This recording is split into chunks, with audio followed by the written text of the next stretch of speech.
press. Yesterday we met as the Citizens National Assembly on an extraordinary basis and came up with the following positions and resolutions.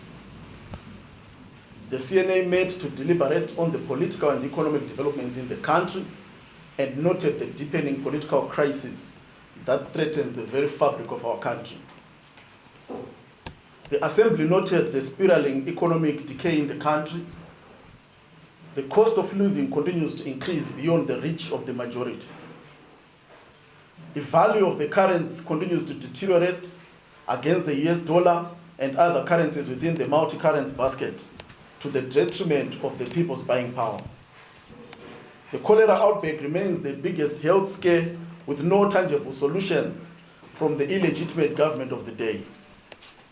The human rights situation is continuing to deteriorate with cases of abduction, harassment, torture, and forced disappearances increasing.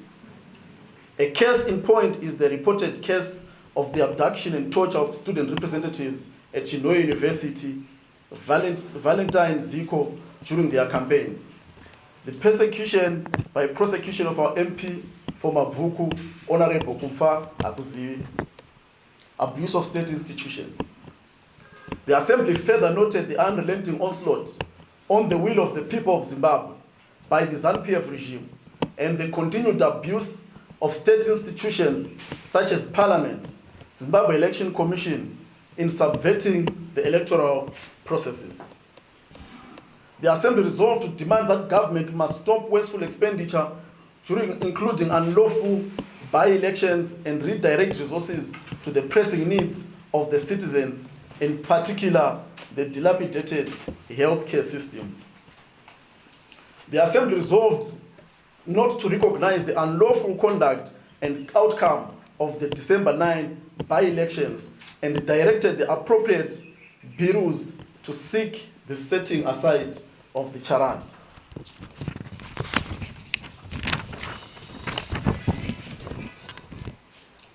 The CNA reiterates that Mr. Chabangu is not a member or the Secretary General of the party, as the party has no such position, and resolved to bar him from using the party symbol, the brand, the logo, and any other property of the party. The Assembly resolved to further consult with the citizens on the party's continued participation in Parliament and local authorities.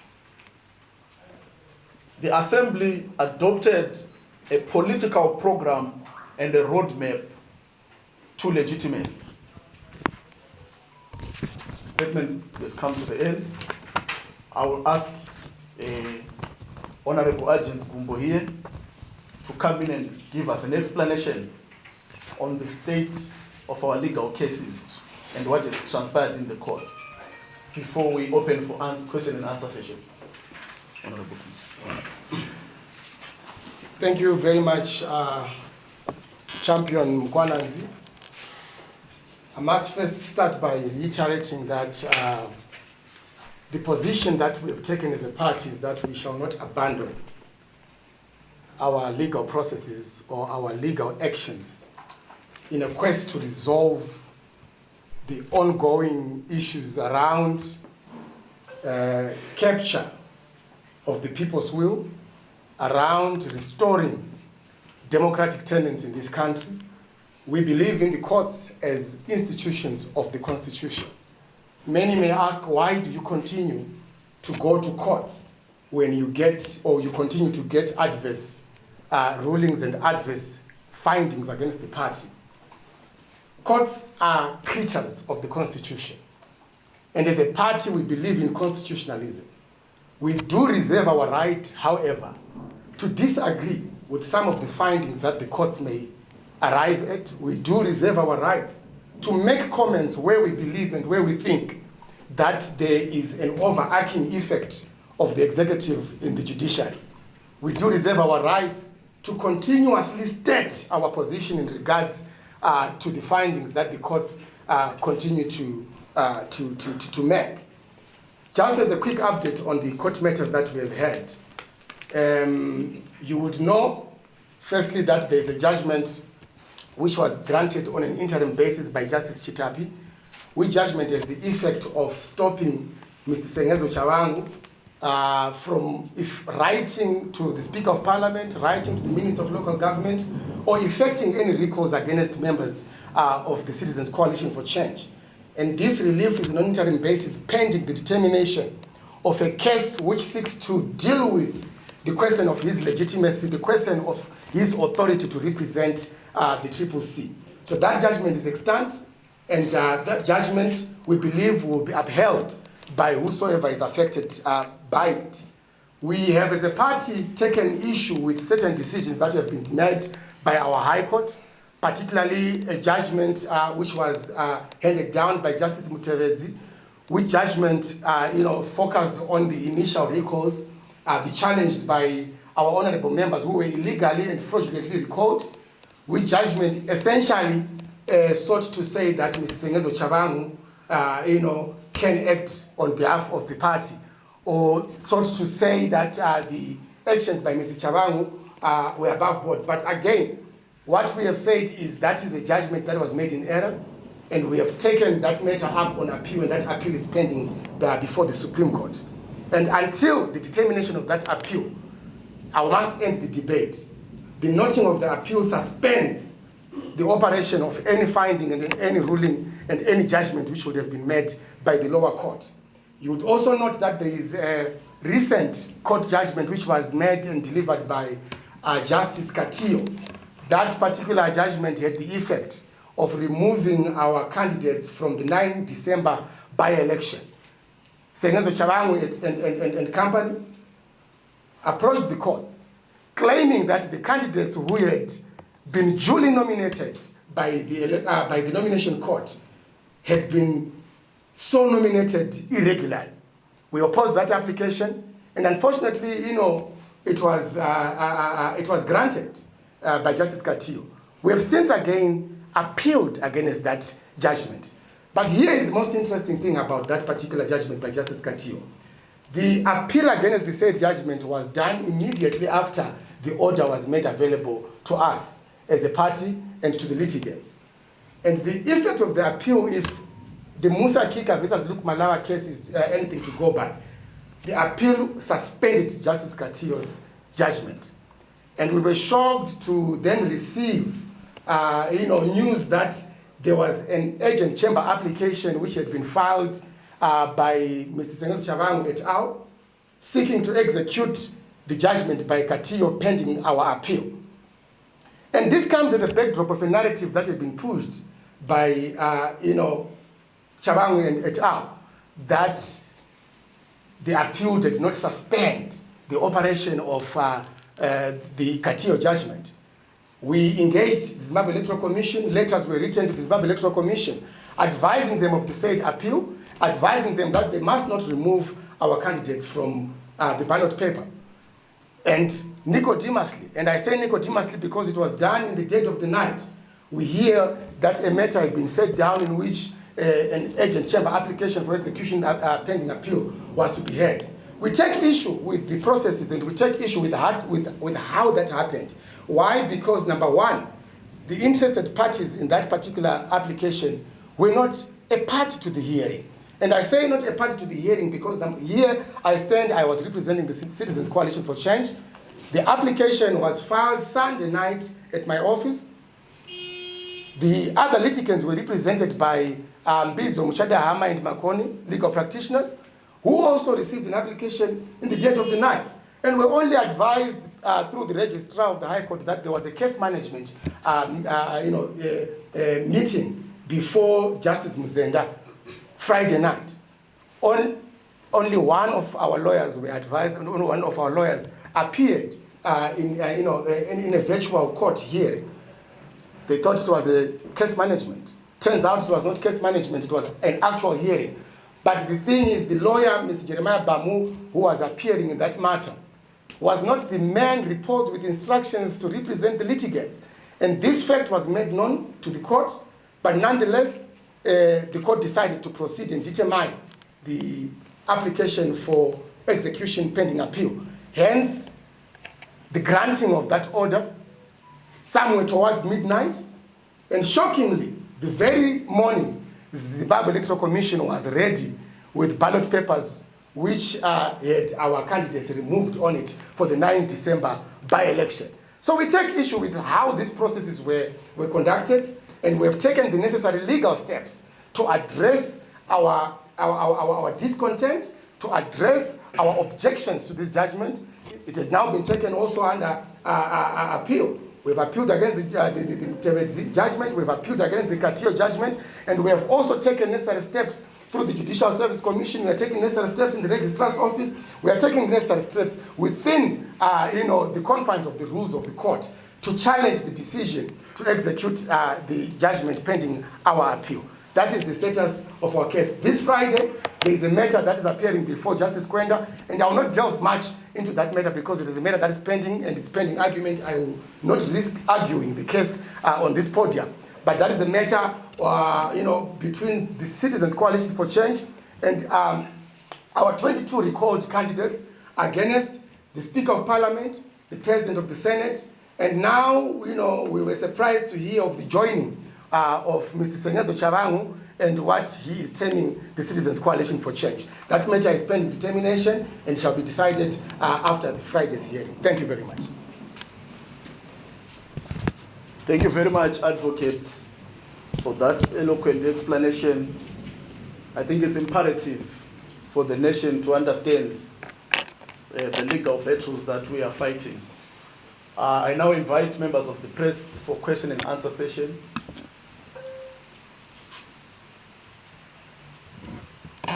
Yes. Yes, there's been growing pressure for the Citizens Coalition for Change to withdraw its MPs from Parliament as well as in local authorities. Are you considering withdrawing? Are you going to withdraw?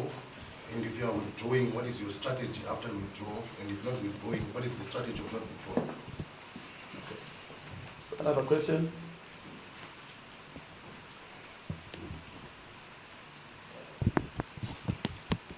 Okay. I think we stated in the statement that extensive consultations are underway in terms of our participation in Parliament. And as those consultations are underway, there are programs and processes that are going to be unveiled, which are going to complement or augment the parliamentary process. As you've already heard, we've got various sides of struggles. We are fighting in the courts. Yes, there are issues. People may talk about the compromise of the judiciary, but we feel that it's important to produce that body of evidence of the compromised state of our courts so that everybody can know, and to continue to pile pressure on the need for the necessary reforms to straighten up our institutions, including the judiciary, the Zimbabwe Election Commission, and others. Parliament, the Citizens Coalition for Change, was voted into Parliament by citizens. We note the pressure coming from the public, particularly Twitter and others, on withdrawal, but it's a decision that needs the party to thoroughly apply itself. As we apply ourselves to that decision, we are going to consult with all the relevant stakeholders, including the voters who voted for these people. We are going to see quite a lot of activity in constituencies that were denied the opportunity to vote for candidates of their choice, for example. There are going to be activities taking place there with the constituency voters demanding their right to vote, demanding their MPs back, demanding that if there is a by-election, people have a right to be voted for as well as to vote for candidates of their choice. So those are other processes that are ongoing. How long it will take to make this consultation, we will be notifying you. Importantly, though, is that we are embarking on a program of action or a roadmap to political legitimacy in Zimbabwe. I think that is going to be the focus of the party, and that should be the focus of every Zimbabwean, to say what are the milestones and signposts that will lead to the restoration and the return to legitimacy in Zimbabwe. Mr. Mnangagwa did not win the elections. This position is affirmed by every election observer mission that was in this country. And it remains our position as the Citizens Coalition for Change that Mr. Mnangagwa is there on a de facto and a caretaker basis. We want to see a process that will lead to a national dialogue with a view to resolving the illegitimacy crisis that continues to haunt this country. We want to see a political process that will lead to a political settlement that will allow for the conduction of a credible, free and fair election. I think that this is a position that is shared not just within the CCC, but as well as within the generality of the people of Zimbabwe, the international community, the Southern African Development Community, which adopted a clear position that the elections in Zimbabwe were not a true manifestation of the will of the Zimbabweans. So, we are not going to be focused on Parliament alone, because we also understand that the shenanigans being done in Parliament are meant to divert the attention of the party from its primary and core objective, which is to ensure the return of this country to legitimacy. Yes?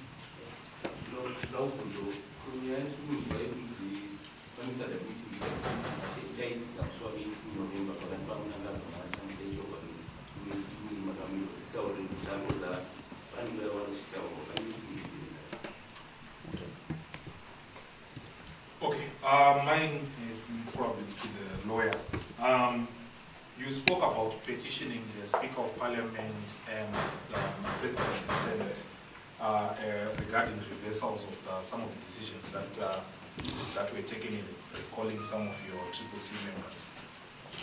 I just want you to explain to me what you seek to achieve, because from the previous Parliament, there was one member who lost an election, but lived out the life of the last Parliament as an MP. Do you foresee the Speaker, the very same Speaker who did not reverse that initial decision, this time around changing and going the other way regarding your petition? Well, thank you very much for that question, but I believe you did not properly appreciate or understand my submission in respect of the petition. We have not petitioned the Speaker of Parliament. We have not petitioned the President of the Senate. Why? Because we believe that processes that were undertaken in Parliament were undertaken. You know, the attempts that we have made as a party to legally engage the Speaker of Parliament and the President of the Senate have not yielded any positive result. And as a result, we have taken our issues to the courts. So the matter which we have with the Speaker of Parliament and with the President of the Senate is a matter which is before our courts of law to deal with and to decide. It is not up to the Speaker, it is not up to the President of the Senate this time around. It is up to the courts, which shall hear our case, which shall hear our argument, and equally hear the case and arguments that shall be made by Parliament itself, and come up with a determination. So we are not expecting any reversal from the Speaker without that court order. Hence, we have approached the courts of law. I hope I have answered. Okay, may you please explain what you mean by saying you want to organize the 9th December by-elections? Because I understand there are some candidates who only claim their seats. So does it mean that they won't be sworn in? Thank you very much. I'll start with the SADC question. The official position of the party is that we are fully applied to the SADC process. And we continue to call upon SADC to play a positive role in helping Zimbabwe to find a soft landing. The Zimbabwe crisis is extensive ramifications and implications on the region. And it is important for SADC leaders to note that imperative point. As we speak, the issue of migration is a major electoral issue in the upcoming elections in South Africa, primarily because of the influx of Zimbabweans who go to South Africa for political and economic reasons. The same with Botswana, you saw the issue about the passports and so on and so forth. So the region has a burden which stems out of irresponsible conduct of the government of Zimbabwe. And it was up to the regional leaders to call out Mr. Mnangagwa so that his problems do not extend to become their problems. Mr. Mnangagwa has an obligation to follow the laws of our country. And SADC is there to ensure that should there be some non-compliance of sort. As a good example, the case of the elections in Zimbabwe clearly did not comply with the minimum standards expected by SADC on free and fair elections. Neither did they comply with our domestic laws, including the constitution and the laws that govern the electoral processes in the country. Furthermore, the conduct of the judiciary demonstrates that there is no viable domestic remedy for an aggrieved party in elections in Zimbabwe. And therefore it means that now SADC has the basis to help Zimbabwe resolve these problems. Coming to the issue of the by-elections we just conducted, we are talking specifically about members of parliament, because it is the members of parliament who were directly disenfranchised by the court ruling, the misdirected ruling of the court. Streamer politician to tell the truth. The misdirected ruling of the court disenfranchised both our candidates as well as the voters. And in an election where other contestants were not allowed to contest, the election became a nullity. Not to mention the fact that the by-election, the recalls themselves were not supposed to have taken place. They remain a nullity. And this party is going to do everything it can to stop these unlawful, illegal recalls, whose objective we fail to understand. We don't understand why there's a necessity to do what is being done by Mr. Mnangagwa and the cost implications of these by-elections. You pour out $5 million into an election and you deny people the right to choose. You deny candidates the right to participate. So it's basically money that has been thrown under, whereas this money could actually be taken and redirected and redeployed in other pressing needs of the nation. We've got cholera. We've got a dysfunctional health system. But of course, Mr. Mnangagwa is preoccupied with the retention of power and not with the well-being of the people of Zimbabwe.